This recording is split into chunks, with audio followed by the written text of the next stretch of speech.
Right. So today what I'm going to do is, the title got removed. Okay, I'll write it here. So today I'm going to discuss what is digital certificate, then one type of digital certificate called X.509 certificate, then digital signature. Hmm, Because in the third unit, I kept on telling regarding all these things.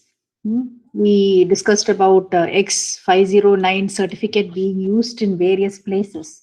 Do you remember where X.509 certificate was being used? Especially in one of the email protocols called Secure MIME protocol that uses X.509 certificate. But then at that particular point of time, I never told you uh, how this X509 certificate looks like, or I did not give you any much details regarding a digital certificate. I just told one line regarding what basically a digital certificate will do. That's it. Then we also came across what basically is a digital signature. So this class I'll discuss in detail the basics of what a digital certificate is. Then we will discuss about one type of digital certificate called X509 certificate. Then what is basically a digital signature, and then what is the difference between a digital certificate and a digital signature. Right? Fine. So how many are there? Only 38 have joined. 39. Hmm. Taking sweet time to join. Okay. So now let's start with what basically is a digital certificate. Okay. So this digital certificate, it is also called public key certificates because it makes use of what is called here public key infrastructure. Okay. So in simple words, can somebody tell what basically is a digital certificate? Digital certificate. Can we call them as electronic credentials? Electronic credentials. Something which can be used to assert your identities. Assert your identities where? Online. Or on your systems, or when you are trying to communicate with different entities on the network, we want to assert our identity. Just like we have our passport or driving license physically in hand with us, which will help us, which will serve the purpose of an identification card, ID card. So same way, your digital certificate is nothing but an electronic credential, which will assert that, assert the online identity of a individual in a network or in a computer system. Okay, so they basically contain this digital certificate, they basically contain the public key as well as the identity of the owner. Okay, and now if you know a driving license, who will issue a driving license? Who will issue a driving license? Or from where do you get the driving license? Santosh? Is Santosh there? No. Okay, somebody tell me from who issues a driving license? Oh my God, what is it? Government RTO, ma'am. Government RTO, that's it. An RTO issues a driving license. Okay, so same way, our digital certificate also, somebody has to issue a digital certificate. Only then you can call it as valid. You cannot have your create your own driving licenses. Then it will not be considered as valid. It should be, issued by a government approved regional transport officer or an RTO. Okay, so same way, your uh, uh, this digital certificates, so they are being issued by what is called your CAs. CA stands for certifying authorities. Okay, so certifying authorities are there.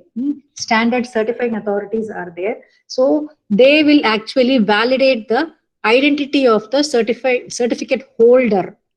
Okay, before before the certificate is issued, and even after the certificate is being used. Okay, so at any point of time before the certificate is issued, they need to verify, and then later at some point of time, if somebody asks for a verification, so certificate authority will verify that this particular certificate belongs to this person. Okay, so digital certificates are being issued by your certifying authority. Okay, so yeah, in many business scenarios, you may need to authenticate something, or you may have to encrypt, or digitally sign certain things. Okay, so everywhere digital certificate use cases comes into handy. Okay, so you can also call it as a digital certificate is also called as a digital ID or a digital passport. Okay. So which is being issued by, you can say, a third party authority. The third party authority is what is called the certifying authority. Okay. So which will verify the identity of the person, and tell that he is not claiming some sort of false identity. Okay. So that is what a digital certificate is all about. Okay, so now there are various components to the digital certificate. Hmm. Okay, coming to the, yeah, before that, the certificate's purpose. Okay, so why do we need this digital certificate? Okay, so yeah, basically you use it for four things. Okay, so I mean, the use of a certificate first is for encryption. Okay, so encryption means, so this particular certificate or the digital certificate with this purpose, that is with the encryption purpose, will have, encryption means definitely the keys, public cryptographic keys will be involved. Okay, cryptographic keys for your encryption and decryption. So that will be a part of that certificate when it is being created for encryption, because digital certificates are created for various purposes. Okay, so encryption means the certificate with this purpose, that is for created for encryption, so that will have the cryptographic keys whatever is necessary for encryption and decryption. Then for signature. Okay, so signature means whatever cryptographic keys are required for signing purpose. Okay, so the certificate will contain all the necessary information. So then it can be used for encryption as well as signature combinedly. Okay, so yeah, so it will contain all the information whatever is there in this encryption certificate and signature, that is your cryptographic key, encryption data, decryption data, then digitally signing data, what is the initial logon information, all those things combinedly will be there as a part of your signature and encryption certificate. Then of course, signature and smart card logon. Okay, so when you have to log in with a smart card, the initial log on for a smart card. Okay, then the digitally signing data. So but then when you are using a signature card, a signature or a signature, I mean a signature per card or a smart card logon purpose, this cannot be used for encryption. So this is just for initial logon in a smart card or whatever. So the initial logon purpose will be served in the case of a digital certificate meant for signature and smart card logon. So digital certificate can be used for all these things. Okay, for encryption, for signature, combinedly for signature and encryption, and then for signature and smart card logon. Okay, so then when you are using your e-commerce sites or various things, or when you would have done some secure transactions like monetary transactions, you would have come across this. Have you come across this SSL? SSL certificate or whatever, secure socket layer. So this is actually the first protocol to make use of your digital certificate.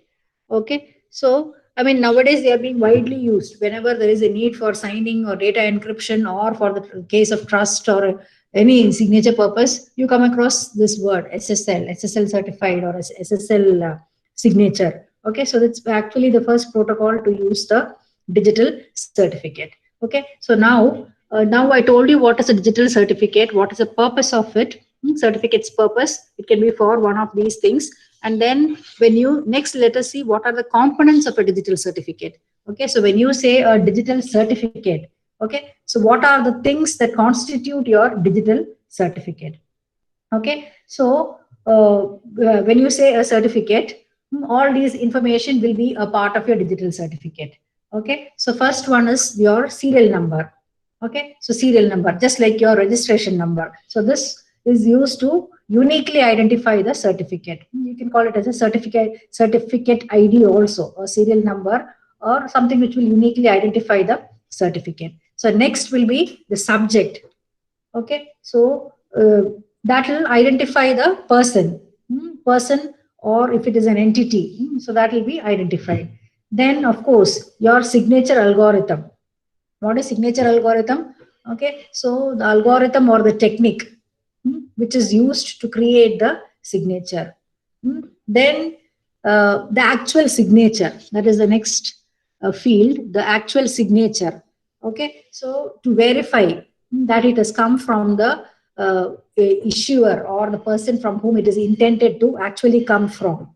Then the issuer's information, issuer, the entity that verified the information and issued the certificate. Then, of course, there is a validity period associated with. So the digital certificate is valid from this date to this date. Okay, the date certificate is valid from. Then the expiry date, the valid to expiry date. Then next is the key usage. So key usage, what is the purpose of using this particular digital certificate, or what is the purpose of the public key?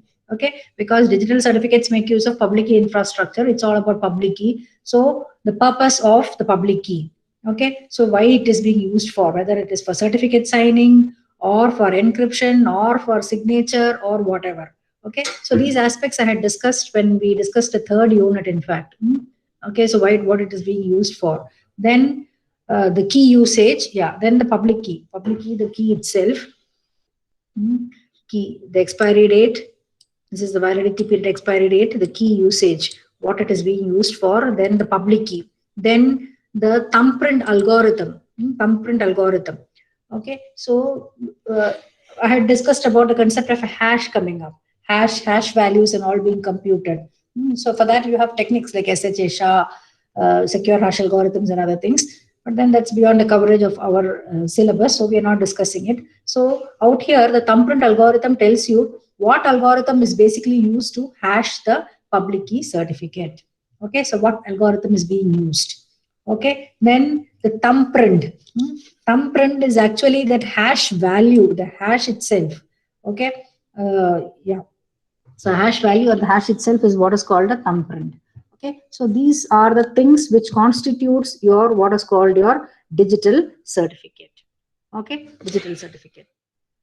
So next, so I said, just like your driving license being issued by your RTO, your digital certificates are being issued by your certificate authority.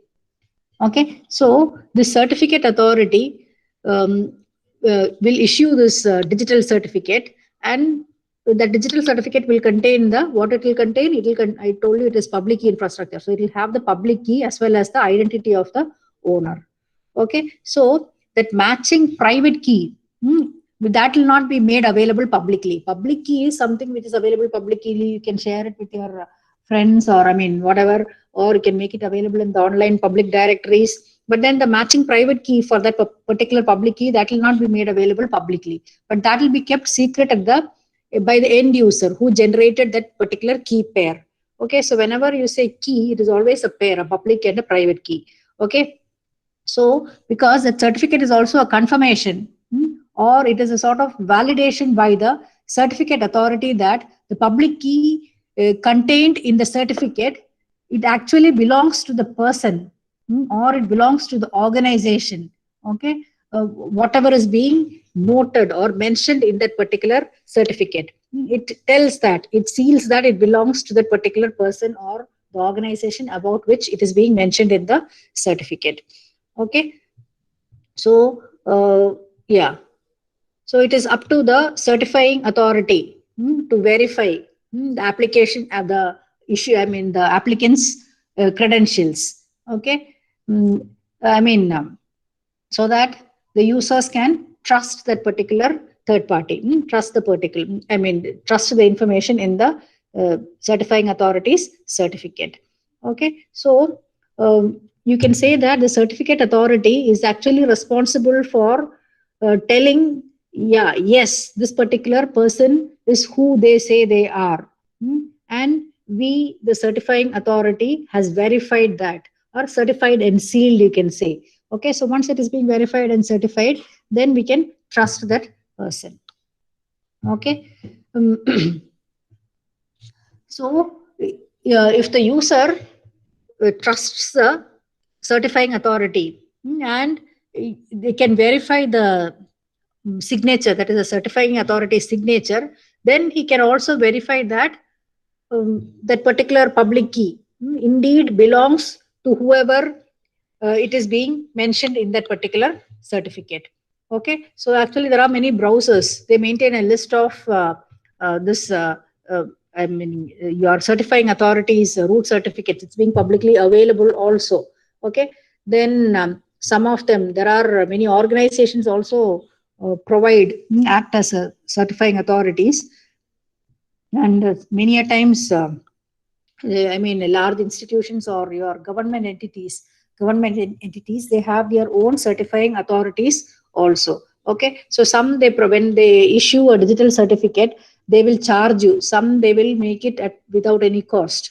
Okay, so that's regarding your certificate authority. So you can see here in the diagram out here, I just mentioned you can obtain your the certificate, whatever is required for your personal use or for your business. If it is from a business, then you will have to get it from some commercialized certifying authorities will be there. Okay, so they will always charge you. They will always provide the certificate with a cost.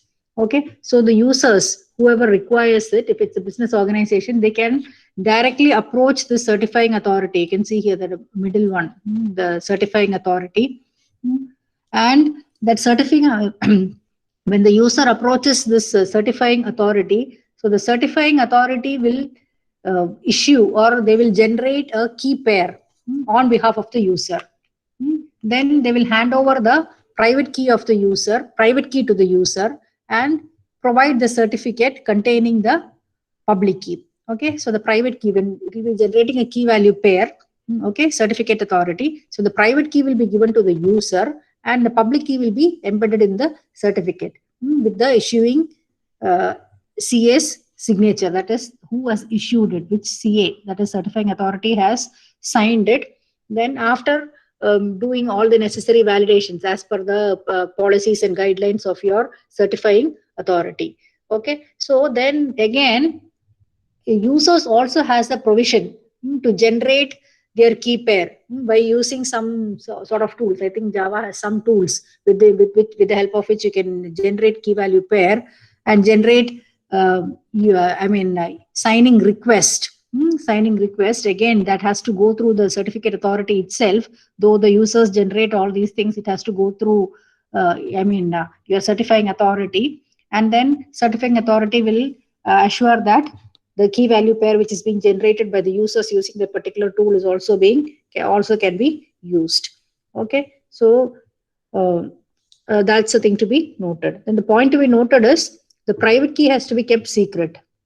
Okay, so in case you are losing the private key, or you feel that it is getting compromised or it is being lost, so in that case, immediately you will have to inform your certifying authority. Okay, so that is something, just like losing your credit card. Once you lose your credit card, what will you do? Immediately, first thing that you will do is you will block your credit card. You will call your credit card authority, the bank which has issued a credit card, and immediately ask the bank to block the credit card. So same way, in our case, the certifying authority will have to revoke the certificate, invalidate the certificate. That's what we spoke about, certificate revocation schemes. Certificate revocation schemes, and you will have to invalidate the certificate before its expiry period. Okay, just like losing your credit cards. Okay, so when we did the third unit, I also mentioned that the certifying authorities will have a certificate revocation list also, CRL. Okay, so that certificate revocation list will have the list of all those keys which are being stolen or lost or compromised. All the all the keys which has issues will be maintained in the CRL. That is called, certificate revocation list. Okay, then the certifying authority will also maintain one more list. So that is the list of all the people whom can be trusted with the proper keys, the proper valid keys. Key list will also be there. Okay, so the certificate authority will be maintaining two lists. One is the certificate list, the active validated list. The second one is the revocation list. Revocation list is, it will have the list of all the invalidate certificates, where the key is being compromised, lost, or stolen, or whatever. Okay, so so that is regarding your certifying authority. So you can see here user, the certifying authority, and the digital certificate. So digital certificate will have the public key, the certification authority's identification, and the user identification. Okay, so ensure that the private key is being not lost. Okay, then so when you get a certificate, okay, so that can be associated with many certificates also.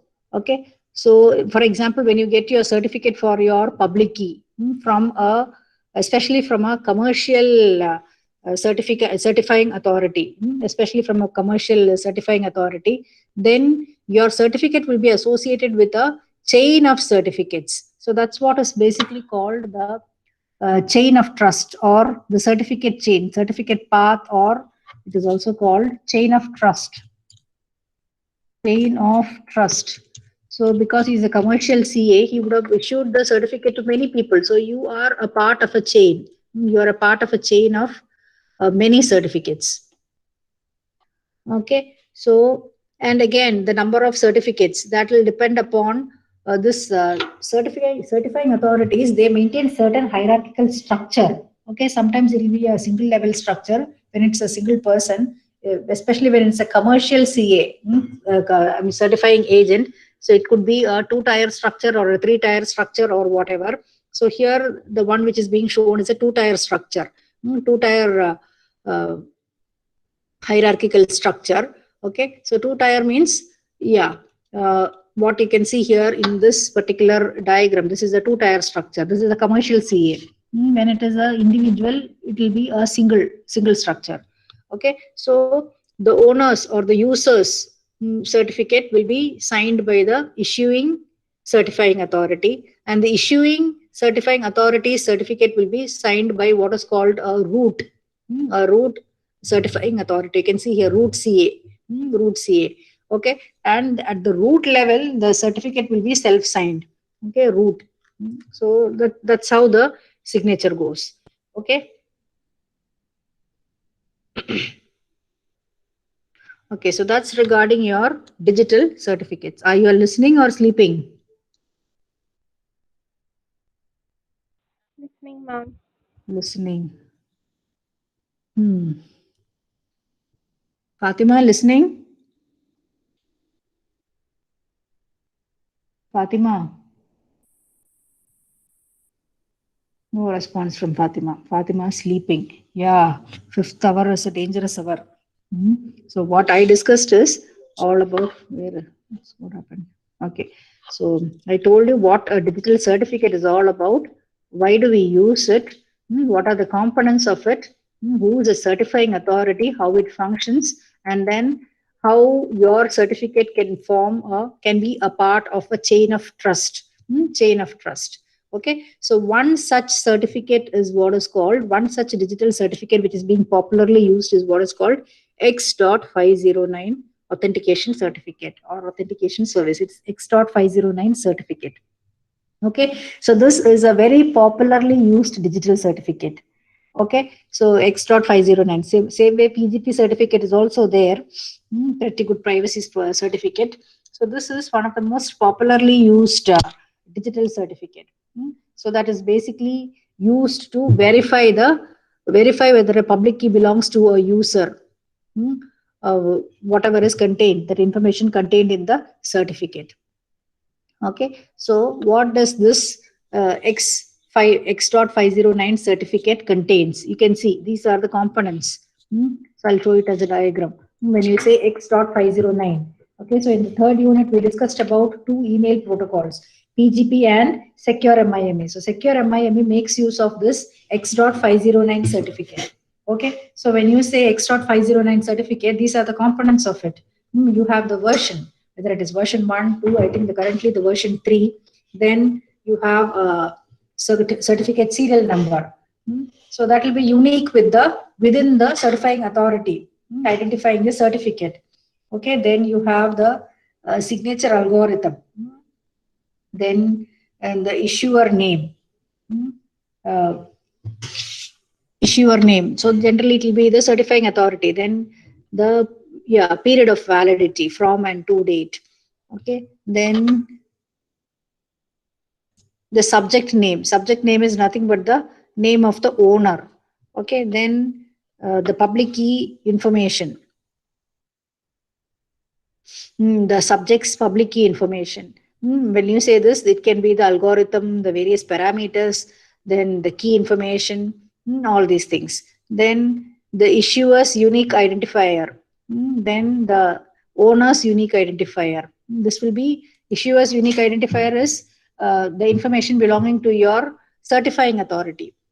Then this is the owner's subject unique identifier. That is the owner's unique identifier. Okay, then the extension fields. That extension field you can see here. This is for version 1. All these things was there. Version 2, you have all these fields. Version 3, you have all these fields. Okay, so then the extensions, the algorithms, then the signature part. Signature, when you say the algorithm, the parameter, and the encrypted hash. Okay, so that's what the signature is all about. Okay, so that is what your X.509 certificate is all about. So you can see here what is a certificate revocation list. So this is also something which is being maintained by your CA. So when you say a CRL, a certificate revocation list, what it means.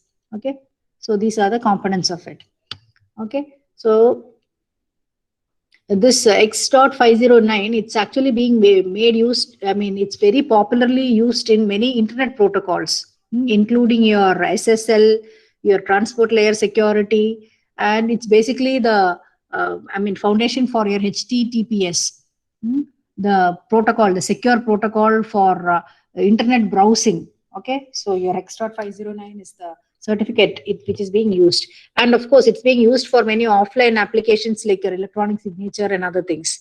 Okay, so this also, how to get the certificate, I don't have to explain it again because we just mentioned how to get a digital certificate. I already told you. Either you can create your key value pair using some key tools, or you can get it straight away from your certifying authority.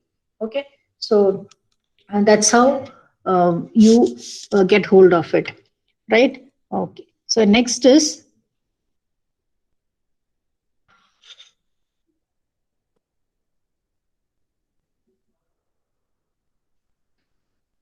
this is, I think the same format, a little more elaborately it is being given. So these information, these are the component, I mean your X.509 certificates components. So the optional parameters are being mentioned here. The extension fields are optional, and then the issuer's unique identification, I mean all those ones which is being marked in the blue color is optional. Okay, so because you already have the issuer information out here, you can see here third, fourth information, the fourth row itself is having the issuer information. So that will have the information along with the issuer's unique ID. So it need not be, again, the subject will be the subject's unique identifier will also be embedded along with this. So you need not, once again, mention it here. Okay, then the extensions. Okay, so these are the components of your digital certificate, X.509. Okay, so this I already told you, obtaining a certificate. A user with access to CA can easily get it. Okay, CA can only modify it and other things. Okay, so next coming to, now I told you regarding digital certificates. What basically a digital certificate or a digital ID is. Then I also told you regarding a very popular digital certificate. Okay. So now we will look into what basically the digital signature is about. Okay. So what basically this digital signature is. Okay. So generally, why do we sign? Why do we sign? So you are actually validating the authenticity that it is that signature is by a particular person. Okay, so I mean, digital signature is also being used to validate the when you're sending a message from the source to the destination. You want to validate the authenticity of the message. Same way, you want to validate the integrity. Integrity is all about the correctness of the message. The message is not being altered or tampered on the way. Okay, so you want to validate all those things. So you want to validate a digital document. In such a case, you go for what is called a digital signature. Okay, so this digital signature, creation of digital signature, digital signing, all these are basically mathematical techniques. Okay, so they use a lot of mathematical techniques for creating, signing, sending, and ensuring the authenticity and integrity of the message. Okay, so when you say digital signature, there are three important aspects in the digital signature. The first one is what is called the key generation algorithm. Key generation algorithms.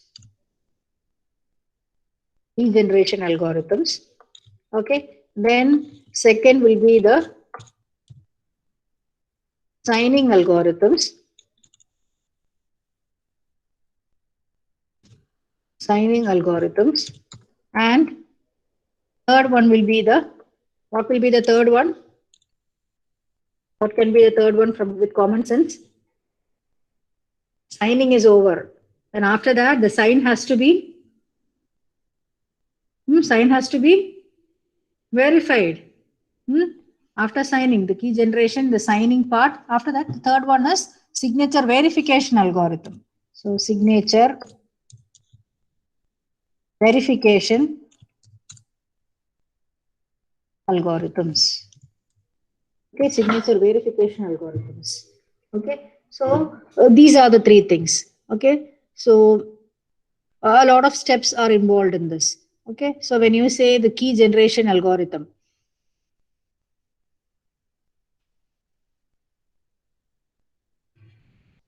yeah. One second.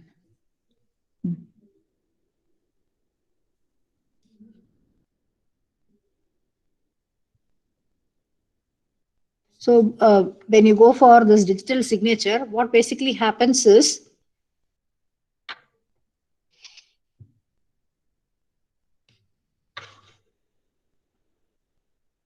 one second, there's one more PPT. That's what I was looking for. Okay, I think that got missed out. There was one more.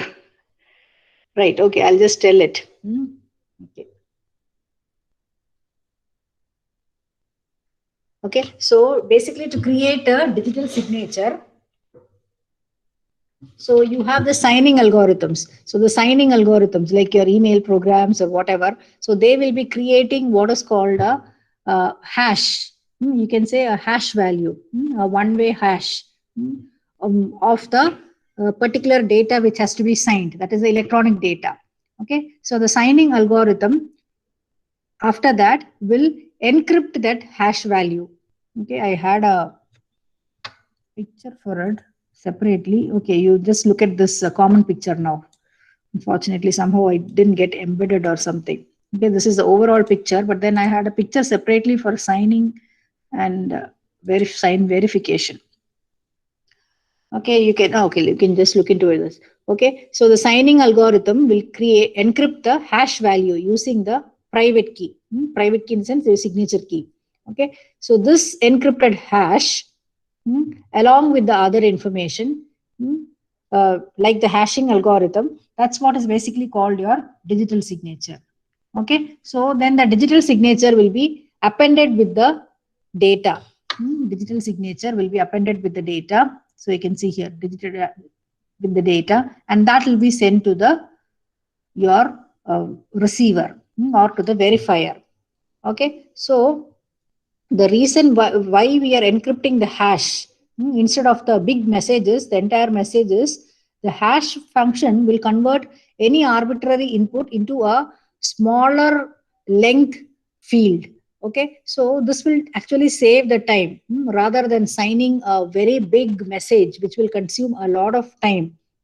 So a much shorter hash value can be easily signed, and then it can be done at a much faster rate also. Okay, then so then that is what is called digitally signing algorithms. Okay, that's the functionality of a signing algorithm. Okay, then the verification part. Okay, so the verifier, now the digital signature, the digital signature is being sent to the it will be appended with the data and sent to the verifier.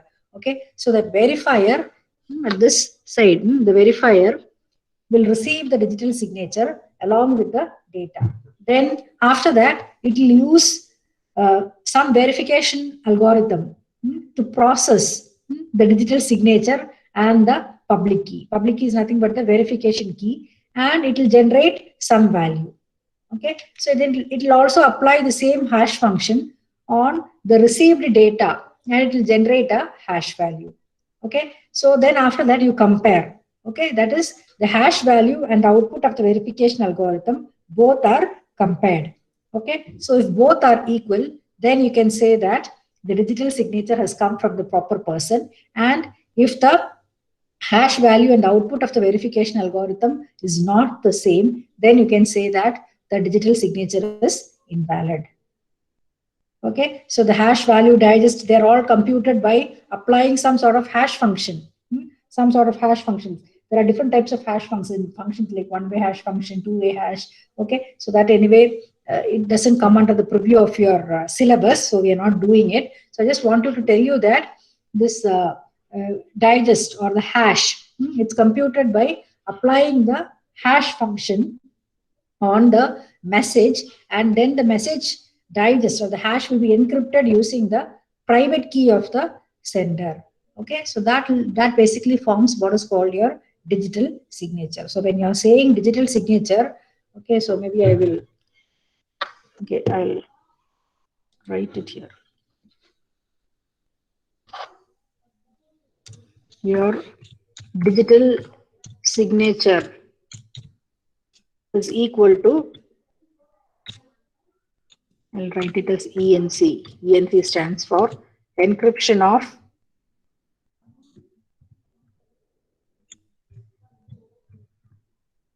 private key of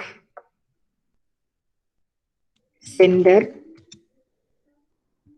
comma, your message digest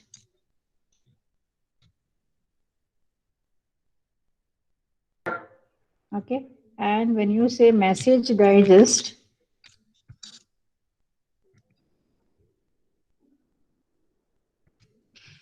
yeah, encryption of the private key of the sender and the message digest. So message digest means your message digest algorithm, your MD5 or whatever algorithm being applied on the message. Okay, so that's what. Then that along with the message, the digital signature will be transmitted. So that is your message plus your digital sign gets transmitted to the sender, to the transmitted. Okay, then the receiver will decrypt the digital signature using what? Using the public key of the sender. Okay. So the authenticity will be verified. So the receiver will have the digest after that. Then you can compute the message digest from the message. Okay, then it can be compared, and generally this digest will be a one-way hash function. So you cannot regenerate it. So that's what I mean, anyway, all those are, I mean, generally in advanced network security, all those are being taught in detail regarding hash function, different types of hashing, how to generate message digest, the algorithm and the technique underlying it. Okay, so out here, you're just supposed to know what this digital signature is all about. Okay, digital signature, digital certificate, digital signature.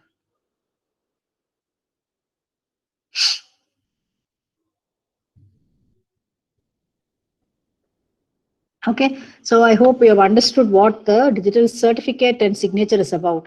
Okay, this digital signature is basically used to verify the authenticity or integrity, or you can even say even non-repudiation.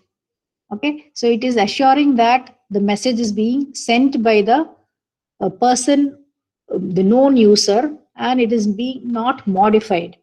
Okay, but then your digital certificate, so that is used to verify the identity of the user. Okay, that is, it can be the sender or the receiver, identity of the user. Okay, so both this digital signature and certificate are different kind of things, but then both are being used for security only. Okay, so different types of security, you can say. Okay, so you would have seen many of the websites, they make use of this digital certificates. You would have definitely come across this. They make use of this digital certificate to, that's basically to get the trust of the users. When you say that it's being SSL certified or using certain level of trust is associated, then people feel more secure. Okay, so you can, I mean, that's the difference between your digital certificate and your digital signature. Okay, so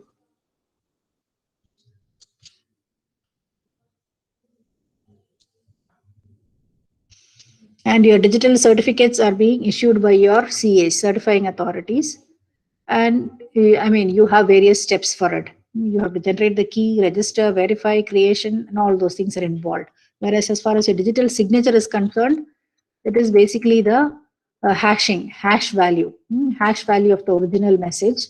So that will be encrypted with the secret key of the sender. And that is totally what is called your digital signature. Okay, right.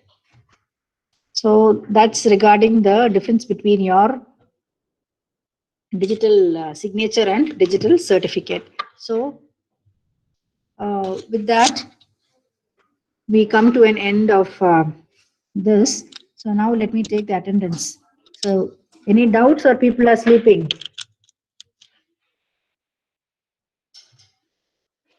Whole class is sleeping?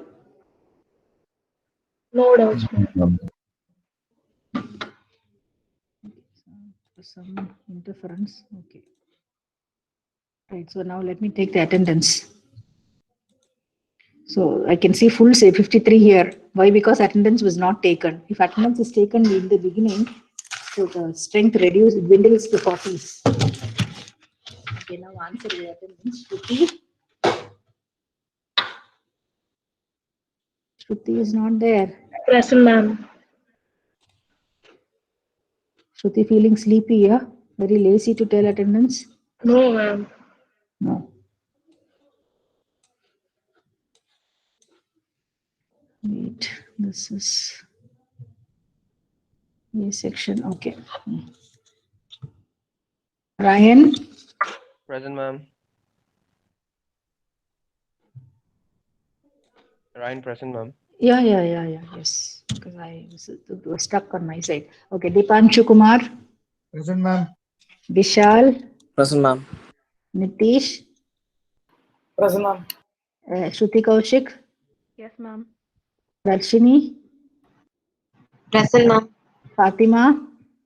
Present, ma'am. Only when I ask a question, Fatima's mouth doesn't open, na? My God. Yeah, network issue, mic issue, everything will come in online. Okay. Sai Satish? Present, ma'am. Santosh? Present, ma'am. Yeah. Santosh is enthusiastic today. Jeevesh? Present, ma'am. Nityashri? Nityashri? No response. 144 absent. Okay. B section, Ayushi Sharma? Present, ma'am. Actually present, ma'am. What happened, madam? Okay, let me mark for her. Okay.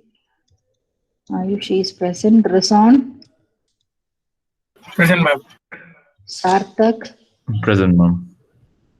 Pranay Matthew, Present, ma'am. Rashon, Present, ma'am. Anshuman, Rajneesh Yadav, Present, ma'am. Vedika, Present, ma'am. Manthan Shah, Present, ma'am.